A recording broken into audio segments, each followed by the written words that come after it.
김건희 여사의 공천 개입 의혹 파문은 일파만파 커지고 있습니다.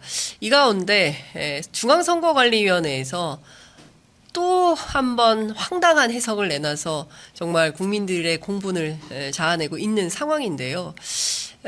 대통령의 부인은 실제로 처벌할 규정이 제대로 되어 있지 않기 때문에 처벌이 불가한 것은 아닌가라는 뜻의 해석을 내놓아서 화제가 좀 되고 있습니다. 직접 이 사안을 중앙선거관리위원회에 질의한 분입니다. 국회 행정안전위원회 간사 맡고 계신 더불어민주당 윤건영 의원 스튜디오에 모셨습니다. 어서 오십시오, 의원님. 안녕하세요. 네, 바쁘시지요? 요즘 이제 국정감사 그러니까요. 시즌이 돌아오고 있기 때문에 의원님들 너무 바쁘신데 이 가운데 함께해 주셔서 너무 감사드립니다. 근데 이걸 안 여쭤볼 수가 없어서 제가 모셨는데요. 한겨레 신문 단독 보도로 이제 보도가 됐는데 일단 이런 겁니다. 그 지금 뉴스토마토 서울의 소리 네. 그리고 또 오늘 아마 이제 잠시 후에 나올 이제 CBS의 이정주 기자에 따르면 충청도판의 또 다른 공천 개입 네, 의혹 이게 또 이제 터질 것이고 본물이 터졌죠. 그렇습니다. 예, 뭐 JTBC 뭐 등등등등해서 보도 계속 나오고 있는데 일단 이 보도에 대해서 의원님은 어떻게 보고 계십니까? 지금 흘러가는 상황은. 윤석열 정부를 뒷받침하던 게 검찰 권력이었는데요. 검찰 권력은 여전히 쥐고 날카롭게 그 칼을 쓰고 있지만 주변을 떠받치던 뚝들이 조금씩 무너지고 있다고 봐요. 아직 이제 폭발음을 내면서 다 무너진 건 아니지만 하나하나 나오고 있지 않습니까? 방금 말씀하신 그 건들이 하나하나가 원래 임기 후반 뭐 5년 차 정도나 되면 한두 개 나오는 것들이 윤석열 정부는 임기 3년 차에 이렇게 대여섯까지 한꺼번에 터지는 건 대단히 이례적이고요. 자업자득입니다. 지금 오늘 나온 보도도 보셨을 것 같은데요. 지금 보면 김대남 씨 같은 경우에는 네. 윤석열 대통령을 향해서 네. 예, 참 정말 입에 담기 어려운 아니 근데 희한합니다. 아니 청와대 계셨잖아요. 예. 그 대통령을 향해서 그렇게 험한 뭐 꼴통? 그러니까 제가 청와대 8년 있었는데요. 네. 청와대에 계셨던 분이 네. 대통령에게 꼴통이라는 표현을 되죠. 여기는 예. 꼴통이라 그러고 대신에 영부인에 대해서는 지극히 깍듯하게 그러니까요. 예. 거의 뭐 최고 존엄처럼 이야기하는 게 예. 야 이게 이렇구나 용산이라는 데가 네. 말로만 듣던 예. V0가 여기 있구나라는 예. 생각을 새삼하게 됐고요. 예. 정말 제 청와대 경험으로 비추어 볼 때에 영부인과 관련해서 일반 행정관들과 비서관 수석들이 언급하는 경우가 거의 없습니다. 실제로 등장할 일이 없기 때문에 그리고 영역 자체가 굉장히 별개의 영역이죠. 제한돼 있어서 예를 들어 제2부속실로 그렇죠. 제2부속실로 돼 있고 예. 그리고 영부인이 일정을 하거나 여러 가지 활동을 하시는 게 예. 예를 들어서 어려운 이웃들을 돕는다든지 뭐 소년소녀 가장을 돕는다든지 예. 이런 것으로 제한돼 있기 때문에 네. 일반적으로 행정관, 비서관, 수석들이 영부인을 이름에 올릴 일이 없습니다. 네. 현실적으로. 그런데 그분의 행태를 보면 대단히 이례적인 게 아니라 좀 격하게 표현하면 미친 겁니다, 사실. 미친 거다. 네. 예. 대통령한테 어떻게 그럴 수 있습니까? 예. 그러니까 제가 보기에는 근데 이분이요. 네. 실제로 보도사주도 하지 않습니까? 그러니까 네. 그러니까 그렇게 좌파라고 공격을 하면서 서울의 소리 이명수 기자한테 그 한동훈 대표와 관련된 보도를 해달라고 특히 여론조사 관련된 보도를 해달라고 요청하고 실제로 이명수 기자가 보도를 하고 네. 그걸 가지고 원희룡 후보가 당시 다음날 전당대회에서 바로 이야기하고. 인용을 하고 보수 유튜버들이 난리를 치고 네. 한동훈 대표를 공격하는 어떤 그 용도로 활용을 하고 이런 겁니다. 비정상입니다. 한마디로 비정상이고요. 정치를 희화화시키고 그분이 어떤 길을 걸어왔는지 제가 잘 몰라서 이런 말씀 드리는 게 좀 과할 수는 있겠습니다만 현재 드러나 있는 모습으로 보면 대단히 비정상적이고 정말 대한민국 정치를 망치고 있는 그런 상황입니다. 어떻게 제가 상대이지만 보수 쪽이지만 어떻게 그럴 수가 있습니까? 그 기가 막혀서 헛웃음밖에 네. 안 나오는 뭐 이런 상황인데 오늘 아침 보도된 그 네. 명태균 씨 관련된 내용을 보면요. 그 김영선 의원의 컷오프와 관련해서 당이 발표를 못 하고 있는데 네. 이것은 내가 대통령과 김건희 여사에게 다 공개하게 뭐 제가 표현이 너무 격해가지고 좀 다 폭로하겠다. 그치, 어필을 했다. 뭐 이렇게 거죠. 하고 나니까 그래서 발표를 지금 못 하는 거다 나 때문에 네, 내 눈치 봐서 못 하는 거다 이런 얘기를 하고 있어요. 그 비밀의 상자가 하나 열린 거죠. 명태균 씨의 핸드폰이 까지면 네. 공개가 되면 비밀의 상자가 하나하나 열릴 거라고 봅니다. 명태균 씨가 어떤 분인지는 별개로 해서 정치를 하시는 분들은 되게 그렇거든요. 어떤 측면에서 보면 되게 약자 같아요. 위기 상황에서. 선거 때 예를 들어 주민의 표가 한 표라도 급하면 누가 나타나서 야 내가 1000표를 가지고 있어 10,000표를 가지고 있어 그러면 흔들리죠. 많은 정치인들이 특히나 든든하지 못한 정치인들이 그런 공간을 아마 명태균 씨가 잘 파고든 것 같아요. 지금까지 행태를 보면. 네. 그런데 어찌됐든 그 명태균 씨의 핸드폰이 공개되면서 이게 마법의 상자가 열린 것은 같다고 봅니다. 앞으로도 제2, 제3, 제4 계속 나오겠죠. 예.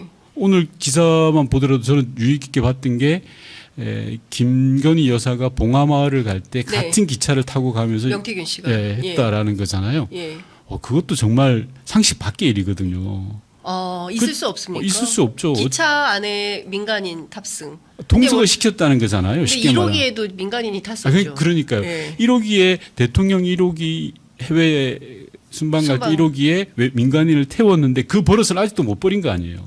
쉽게 말하면 그러네요. 영부인 일정에 같이 동석시켰다는 개념으로 저는 받아들였거든요. 그게 예. 그러니까 같은 기차를 저 멀리서 타고 갔다라는 개념이 아니라 예, 그렇죠.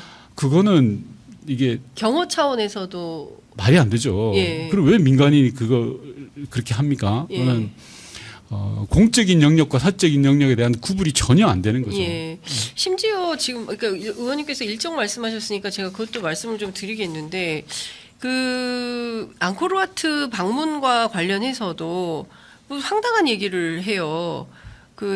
이 DC의 증언이긴 한데 해외 일정은 기밀인데 명태균이 해외 순방 계획이 있으신 모양이죠. 비행기가 떨어지는 꿈을 꾸었습니다.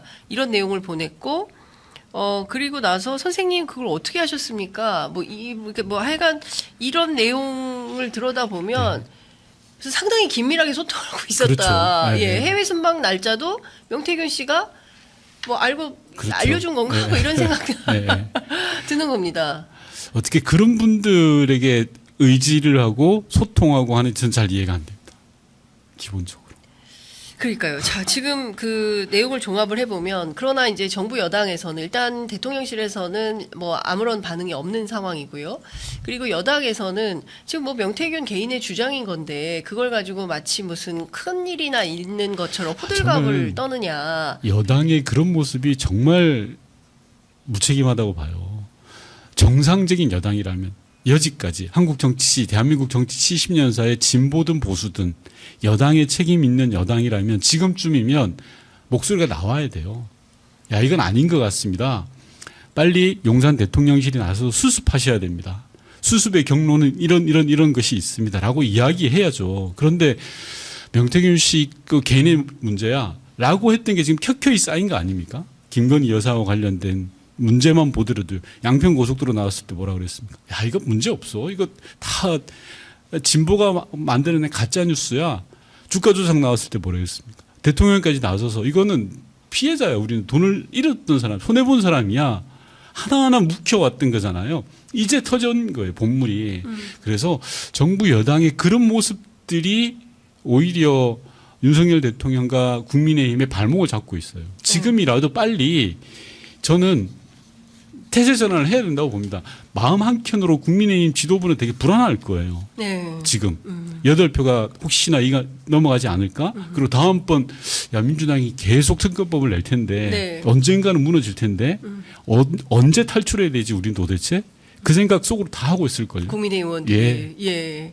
그러면 뭐 오늘 저녁에 뭐 저 한동훈 대표 빼고 추경호 원내 지도부만 별도로 불러서 대통령이 만찬을 한다는데 네. 이게 결국에는 재의결 표단속 아니겠습니까? 결론은 그거죠. 되겠습니까? 저는 이번 재의결 표결은 어찌어찌 막을 수도 있다고 봐요. 이게 네. 어찌어찌 왜냐하면 이게 기세라는 게 있으니까 네. 대통령도 저렇게 나오고 막 이렇게 하는데 결과적으로 못 막을 거예요. 호미로 막을 걸 가래로도 나중에 못 막는 일이 생길 겁니다. 반드시. 예. 대통령실은 이번 원내 지도부 만찬은 원내대표 요청에 의한 것이다. 한동훈 대표의 참석을 요청받은 바는 없다. 아니요, 그게 한동훈 대표가 가고 안 가고가 중요한 게 아니라니까요. 예. 중요한 건 지금처럼 대한민국이 엉망으로 가고 있고 모든 게 망가져 가고 있는 상황에서 한가롭게 원내대표단들 불러서 국정감사 만찬하고 있을 때가 아니잖아요. 그렇죠. 대통령실의 인식이 정말 문제 있는 거고 국민의힘 지도부의 인식도 너무나 핫질인 거예요. 예. 이 지금 상황 같이 용산 대통령실과 관련된 여러 문제가 있고 국정이 의료 대란이 일어난 상황이잖아요. 그런데 무슨 밥을 먹고 있습니까? 지난번 고기 만찬 가지고도 부족했어요. 그렇습니다. 말이 안 되죠, 이거. 예.